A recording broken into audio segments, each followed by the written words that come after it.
A poucos quilômetros da caverna de Postojna, localizada na Eslovênia, existe um lugar exótico e cheio de histórias assombradas, envolvendo principalmente um cavaleiro que perdeu sua vida há muitos séculos dentro do misterioso castelo.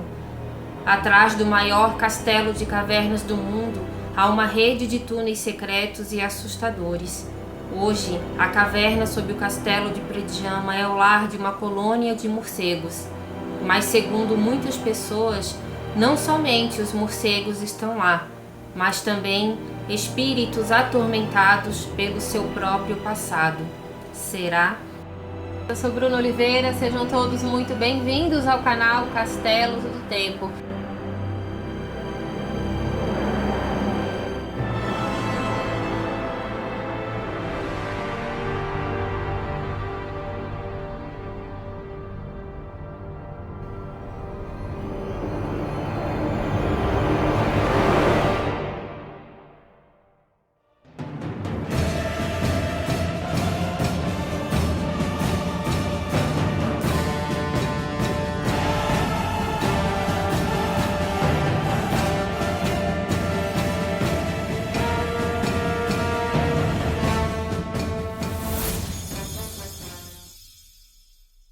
O Castelo Predjama, na Eslovênia, se destaca por sua arquitetura impressionante e história fascinante.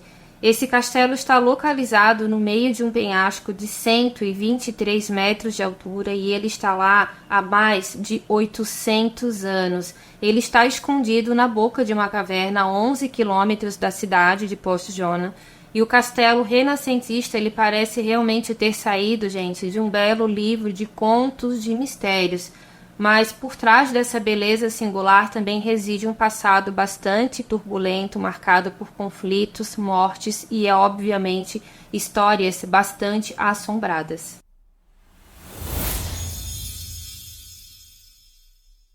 As origens desse castelo remontam ao século XII, quando uma fortificação de madeira foi erguida na entrada da caverna. Acredita-se que esse local tenha sido habitado desde a pré-história, tá, gente? Servindo como abrigo para caçadores e também para povos posteriores, ou seja, muita gente residiu naquela região antes mesmo do castelo ser construído como ele está hoje. Então, muitas pessoas da pré-história também viveram e possivelmente morreram por lá. No entanto, foi no século XIII que o Castelo Predjama ganhou a sua forma atual sob o domínio da família Lueg.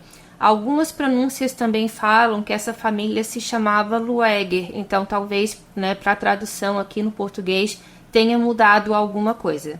A escolha estratégica da caverna como local de construção não foi por acaso. A rocha oferecia proteção natural contra ataques inimigos, tornando o castelo praticamente inexpugnável, ou seja, totalmente invencível, praticamente inacessível, porque muita gente que tentava atacar, saquear também esse castelo, não sabia que atrás dele ainda existe, inclusive hoje, grandes túneis secretos que dão acessos a cavernas, e essas cavernas também têm muito a ver com o lado sobrenatural dessa história. Não saia daí, porque é tudo muito interessante mesmo. Como os inimigos não sabiam dessas passagens, isso tornava realmente o castelo praticamente invencível e inacessível. Essa característica dele se tornou crucial durante os séculos seguintes, quando a região foi palco para grandes e também violentos ataques feudais, ou seja, todo mundo queria o castelo de todo mundo, era um rei lutando contra o outro, mas esse castelo ele praticamente nunca foi atingido, por dois motivos. Primeiro, porque o acesso dele realmente era bastante difícil, e segundo, porque os reis que cobiçavam também essa propriedade não queriam que o castelo fosse destruído, porque era uma região de muito difícil acesso, e para reconstruir um castelo desse com certeza daria bastante trabalho. Como o castelo foi construído para se defender, ou seja, era um local que tinha grandes chances de ser atacado, ele também tinha algumas surpresas em seu interior. Esse castelo até hoje, tá, gente? Isso é conservado, é mostrado nas visitas guiadas, ele possui buracos no teto da torre de entrada. Isso era feito para que fosse derramado óleo fervente em cima dos inimigos, ou seja, os soldados ficavam em cima dessas pedras, ou seja, praticamente não dava para ver nada. Tinham apenas pequenos buracos por onde eles conseguiam ver também os poucos inimigos que conseguiram chegar ali perto, mas assim que eles entravam, eles também eram atacados dessa terrível forma. Além também desses buracos, existia algo muito terrível que até hoje é visitado. Muita gente que entra nesse local fica com sentimento de claustrofobia e realmente dá para ver na foto que é algo que foi feito realmente para causar um terrível terror nos seus prisioneiros. A masmorra desse castelo ela é muito diferente de outras masmorras que existem por aí. Ela é praticamente uma caverna, ela é de chão, né, de barro, e ali também tinha um pequeno tribunal que ficava bem perto da famosa sala de torturas que ficava dentro dessa construção, né, dentro dessa masmorra, ou seja, o tribunal eram poucos metros à frente da onde ficavam todos aqueles maquinários, correntes, que algumas peças ainda são conservadas, então tem muita gente que procura diretamente a masmorra para visitar, mas chegando lá não consegue ficar por muito tempo, não só pelo sentimento de claustrofobia, mas também por outras questões espirituais. Na masmorra há ainda um espaço entre as paredes e esse espaço ele foi feito para que pessoas fossem colocadas e alguns ossos, alguns anos atrás, foram encontrados por lá, ou seja, muita gente também faleceu dessa forma. Eles eram julgados, sofriam na câmara de tortura e depois eles eram colocados nessas frestas, né, deixados ali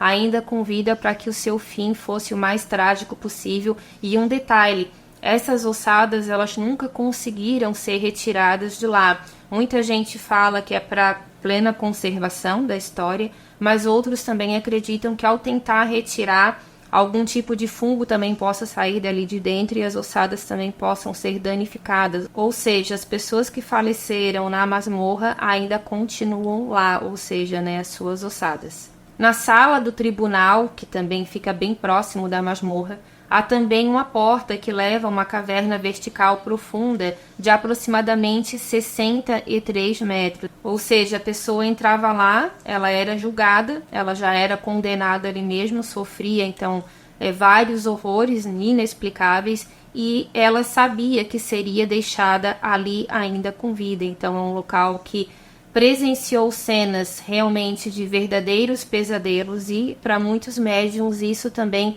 ajuda bastante a atrair espíritos vingativos, não só pessoas que faleceram lá, mas outros espíritos também da região, já que era uma área que sofreu grandes conflitos, muitas batalhas e, é óbvio, muitos cavaleiros também perderam a vida, não somente ali ao tentar entrar no castelo, mas também nas suas proximidades.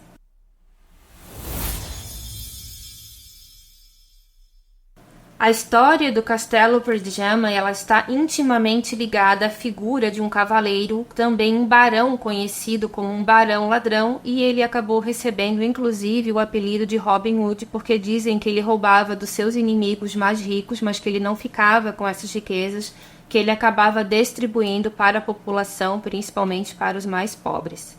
O nome dele é Erasmus de Lueg, mas em algumas fontes ele também é chamado de Erazen de Perdjama. Erasmus nasceu no ano de 1420, ele era filho do governador imperial de Trieste, chamado Nicolás Lueg. O Erasmus, ele, como eu falei para vocês, ele foi um cavaleiro, tinha esse título de barão. A população gostava bastante dele porque ele ajudava bastante os pobres, ele não se dava tão bem assim com a nobreza, ele não concordava com o imperador Frederico III, inclusive ele virou o seu pior inimigo. Erasmus ele se tornou realmente um símbolo de resistência contra o sacro imperador romano Frederico III. Eles tiveram grandes atritos, principalmente depois que o Erasmus tirou a vida de um dos homens de confiança do imperador e que inclusive também era um de seus parentes.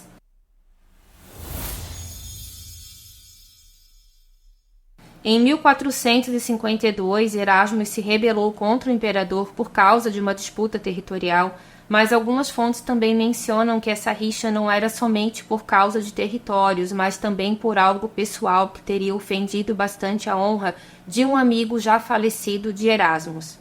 Segundo algumas histórias antigas contam, em 1483 Erasmus tirou a vida de um homem chamado Marshal Pappenheim. Isso aconteceu na corte de Viena.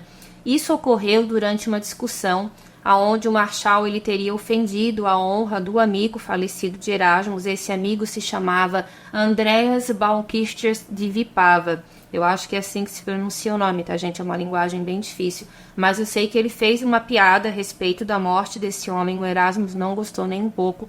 Partiu para cima dele, tirou a vida dele naquele exato momento. Isso, obviamente, chegou aos ouvidos do imperador, que mandou prender imediatamente o Erasmus. Ele chegou a ser mandado para uma prisão, só que misteriosamente ele conseguiu fugir de lá. Como ele era uma pessoa bastante popular, acredita-se também que alguns carcereiros, alguns carrascos também, inclusive, trabalhavam para o imperador, mas não gostavam do trabalho dele, digamos assim, e acabaram então ajudando essa fuga do Erasmus.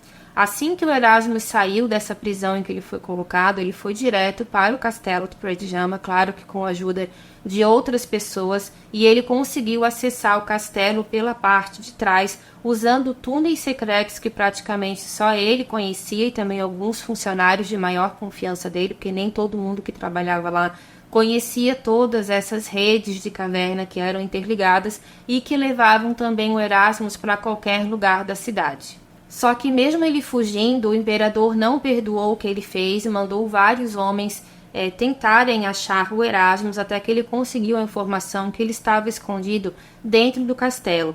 Qual foi o pensamento então do Frederico III? Ele sabia que ele não conseguiria entrar nessa fortaleza e ele também tinha interesse em possuir aquele castelo, por isso que ele não atacou ele usando as suas famosas catapultas. Ele tentou vencer o Erasmus no cansaço, pela fome e pela sede. Esse cerco durou anos na frente do castelo, o castelo ficou cercado. O Erasmus, uma hora, ele teria que sair para procurar comida, para conseguir mantimentos e água. Só que eles não sabiam dessas passagens secretas que tinham dentro dessas cavernas. Então, através daquilo tudo, ele conseguia sair, alguns servos também conseguiam sair sem ser vistos pelo lado da frente, e ali eles conseguiam trazer então comida e água também. Além do que, o Erasmus ele também tinha uma cisterna secreta onde ele armazenava a água da chuva para que ele pudesse também mantê-lo, não somente ele, mas também os seus servos. Para vocês terem uma ideia da ira de Frederico III, ele chegou a envenenar o poço do castelo, achando que eles poderiam então falecer por envenenamento ao tomar aquela água. Só que, claro, que o Erasmus também tinha aliados que estavam naqueles exércitos, ele conseguiu essa informação. Então, aquela água eles não bebiam mais. Talvez até utilizassem para outras questões de limpeza do castelo, mas para beber não, ele só utilizava praticamente a água da chuva. Dizem que ele debochava também desses cavaleiros que estavam de campana na frente do castelo, jogando para eles cerejas e outras frutas frescas, dizendo: olha, eu não estou passando fome, eu tenho bastante comida e vocês estão aí na frente esse tempo todo, nesse sol, nessa chuva, amando do imperador, e nada vai acontecer comigo. Só que, infelizmente, uma traição acabou acontecendo e o Erasmus perdeu a vida dentro do castelo.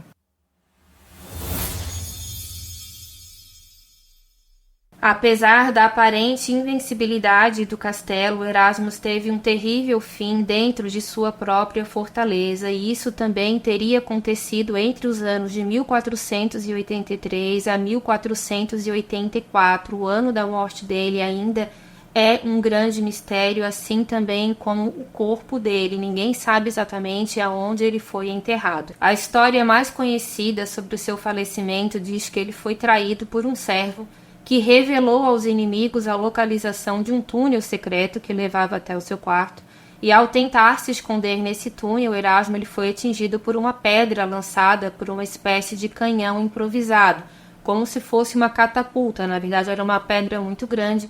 Esse servo teria sinalizado ou com um pano branco ou então colocando uma vela e dizendo mais ou menos ali, olha, ali é onde ele está nesse momento. E essa pedra então foi jogada com muita força por esse equipamento e teria tirado a vida dele praticamente na hora.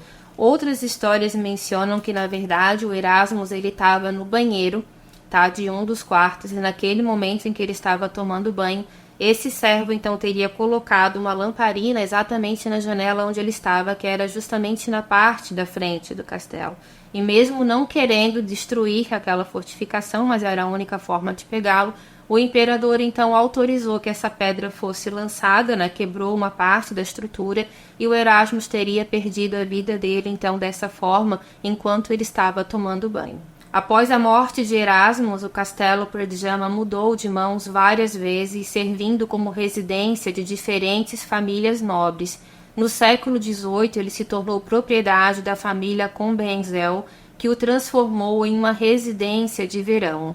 Após passar por diversos proprietários ao longo da história, o castelo foi adquirido pelo governo esloveno no ano de 1947. Hoje ele é aberto para visitação. Eu não sei se todas as aulas são abertas, mas muitos móveis ainda são conservados, inclusive tem objetos da época em que o Erasmus viveu e também faleceu nesse castelo. Há uma espécie de museu lá dentro, onde há muitas armaduras dos soldados dele e também de outros soldados que depois também passaram a fazer a guarda das demais famílias. Mas os arqueólogos garantem que a maioria das armaduras que estão lá são da época de Erasmus e que provavelmente alguma delas também pertenceu a ele.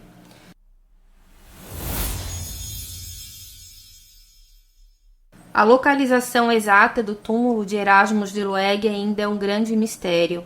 As teorias sobre seu paradeiro final variam e nenhuma delas foi definitivamente comprovada.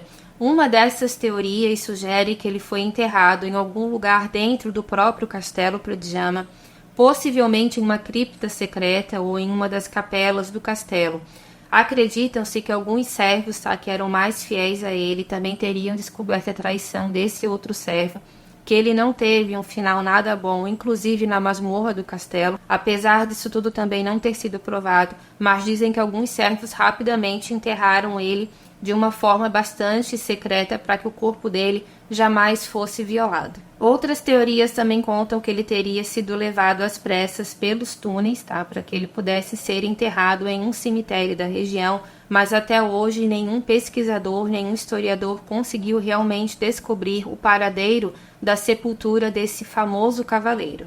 Ao longo dos anos, várias tentativas foram feitas para encontrar o túmulo de Erasmus de Loeg. Uma foi feita, uma pesquisa, gente? Na verdade, ali é uma grande equipe de arqueólogos, eles se reuniram no ano de 2007. Eles realizaram algumas escavações no castelo para buscar os restos mortais do Erasmus, mas isso também não teve sucesso. E em 2019 também outras pessoas fizeram a mesma coisa, mas não conseguiram encontrar absolutamente nada. As únicas ossadas que foram encontradas eram aquelas que estavam dentro da masmorra, mas com certeza essas ossadas que estavam lá, nenhuma delas pertence ao Erasmo. Muita gente ainda acredita que ele ainda esteja realmente sepultado dentro do próprio castelo e que isso teria sido já planejado por ele.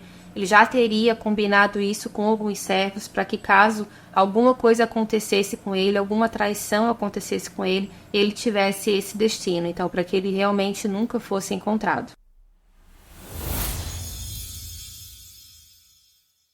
O castelo foi investigado por diversas equipes e programas paranormais ao longo de muitos anos e, segundo alguns médiuns, o espírito de Erasmus ainda assombra o castelo em busca da sua vingança. Em 2008, o programa Ghost Hunters International fez uma visita ao castelo e evidências paranormais foram encontradas tanto dentro quanto nas cavernas que ficam atrás dele.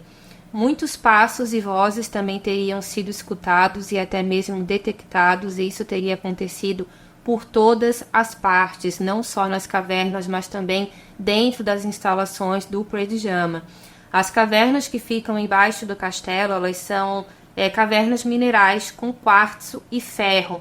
E segundo esses pesquisadores, tanto o quartzo quanto o ferro, eles são grandes condutores de energias espirituais, e por causa disso, esses espíritos também que estão lá, não só o de Erasmus, mas o das outras pessoas que também foram aprisionadas lá, que também tiveram um final muito trágico, que eles também não conseguem se desprender daquele passado, muito também por causa da energia que esses quartzos acabam emanando por todo o castelo por causa das cavernas.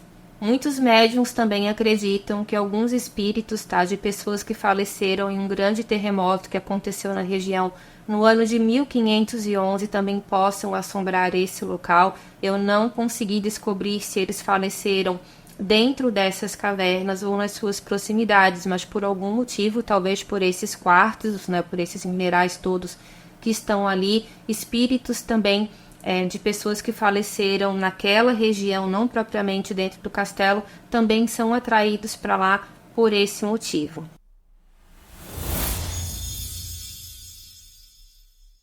Algumas pessoas que visitam o castelo dizem que podem sentir o espírito desafiador de Erasmus permanecendo nas muralhas do castelo. Muita gente fala que já viu um cavaleiro medieval, mas que não consegue ver o seu rosto porque ele usa também um elmo. Mas muita gente fala que como ele está numa posição de bastante defesa do castelo, tem gente que consegue afirmar, sensitivos afirmam que sentem a energia de Erasmus e que ele já teria se comunicado com algumas pessoas dizendo que ali era o lar dele e que ele estava em busca do seu traidor e que tanto ele quanto o seu traidor não encontrariam a paz durante muito tempo até que as suas contas fossem acertadas.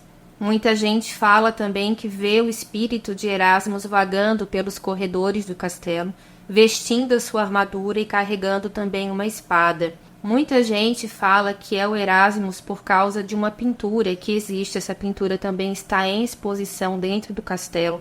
Naquele período, obviamente, não tinham fotografias, então não se sabe se ele era realmente como ele está desenhado, mas existe um quadro que tem um homem desenhado, é colocado o nome dele embaixo, Erasmus de Lueg, ele está na presença de lobos.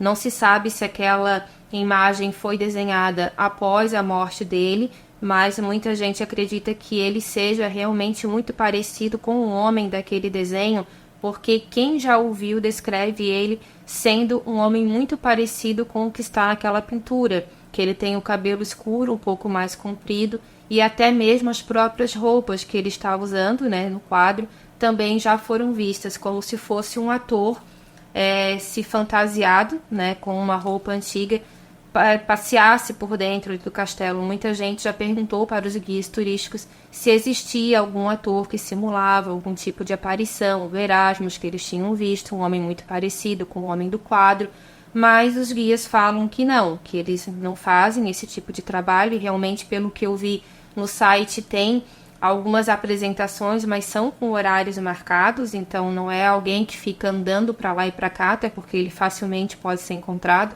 Teve pessoas que já ficaram muito curiosas e seguiram essa aparição para simplesmente não encontrarem nada. Então, muita gente garante que o espírito dele ainda não conseguiu aceitar a sua morte.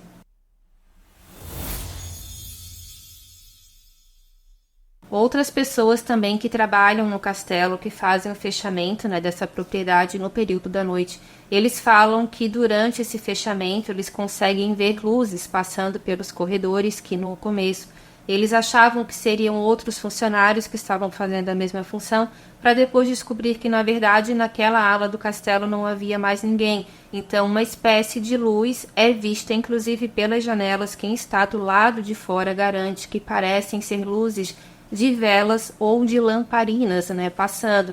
Então, na época do Erasmus, isso também era muito utilizado. Então, dizem que esse tipo de luz também é vista, como se alguém estivesse carregando uma vela, e quem está do lado de fora e também quem está do lado de dentro do castelo consegue ver aquela luz passar, mas ao seguir, simplesmente aquela luz desaparece.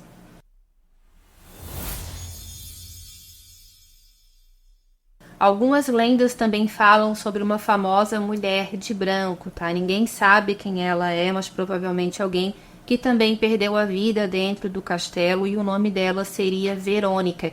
Não consegui maiores informações a respeito dela, mas muita gente que já visitou o castelo disse que já teve o contato com esse espírito, que a única coisa que ela conseguiu falar foi a palavra Verônica. Então ninguém sabe se o nome dela era Verônica ou ela procura por alguém com esse nome. Mas muitos funcionários falam que no começo, quando foram trabalhar lá, achavam que aquilo tudo poderia também ser fruto da imaginação, porque é um local muito antigo, então muita coisa ali também acaba fazendo barulho pelo próprio estalar da madeira, porque tem muitas partes do castelo que são de madeira, mas as pessoas também falam que logo depois eles percebem que não é somente aquilo, que tem alguma coisa que realmente acontece ali dentro. Pessoas céticas que trabalham lá falam que uma coisa é fato, não acreditam em fantasmas, mas sabem também que coisas inexplicáveis acontecem, como passos, sussurros, portas que se abrem e se fecham sozinhas, sem que nenhuma janela esteja aberta para culpar o vento por causa disso. Tem uma funcionária muito antiga de lá, ela não quis se identificar, mas ela falava que sempre acreditou que aquilo tudo fosse uma grande mentira e que aquilo ali nada era verdadeiro, era fruto da imaginação das pessoas, até que uma certa noite ela foi fechar as portas, essas portas abriram sozinha e ela também conseguiu escutar um barulho de água, como se tivesse uma goteira dentro de um dos quartos, mas nada foi encontrado, ou seja, ela não acredita, mas depois disso ela também passou a duvidar. Então, assim, gente, é um castelo muito antigo, tem muita coisa ali que realmente aconteceu e que talvez a gente nunca vai saber. Eram épocas de batalhas bastante violentas, buscas insanas pelo poder, tiraram vidas de muitas pessoas, de servos, de cavaleiros. Então tudo isso fica realmente bastante impregnado. São sentimentos de puro terror, principalmente quem passou pela masmorra do castelo, e isso, na minha opinião, é claro, deixam marcas muito profundas, tanto durante a vida dessas pessoas quanto após a morte delas, tá certo? Esse foi o nosso vídeo de hoje, eu espero que vocês tenham gostado. Se gostaram, deixa o like, compartilha, se inscreve, porque isso ajuda muito o nosso trabalho. E não esqueçam, tá, gente? Maratonem, por favor, as nossas playlists, porque tem muita coisa interessante por lá. Um beijo grande para cada um de vocês, amamos vocês e até o próximo vídeo. Tchau, tchau, fiquem com Deus.